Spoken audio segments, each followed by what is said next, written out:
Alain, propos d'un Normand. Utilité des conversations vides. Au sujet des réceptions officielles, des sites, des conversations étudiées et ennuyeuses, du café, du théâtre et du jeu de bridge, il est très facile de montrer que les hommes se donnent bien du mal inutilement.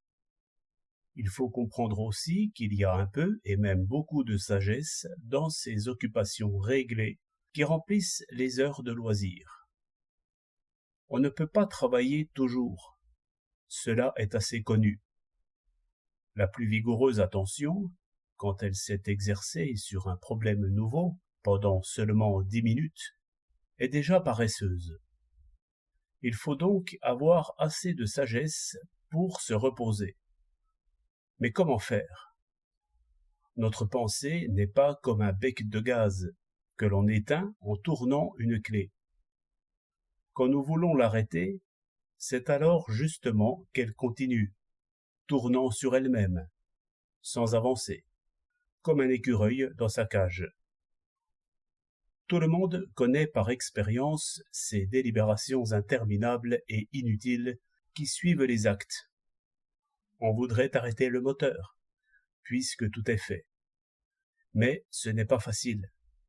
Les raisons, les objections et les réponses viennent processionnellement, passent et repassent.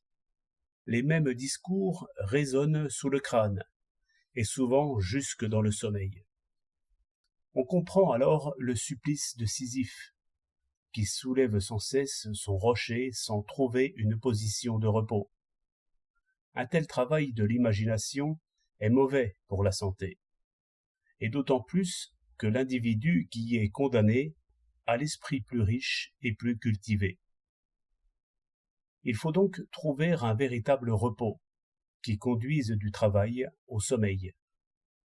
Et il faut reconnaître que les conversations sans intérêt sur le temps qu'il fait, ou bien les discours officiels des politiques, sont très propres à endormir peu à peu l'imagination, pourvu que l'on se condamne à les suivre.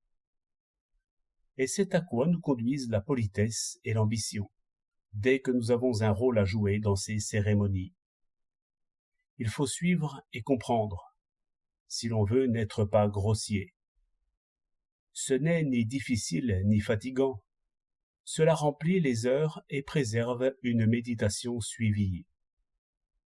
Vous donc qui prenez de l'eau de fleurs d'oranger avant de dormir, comme vous faisiez quand vous étiez petit, prenez plutôt un diplomate, entre deux portes, pendant 1 heure.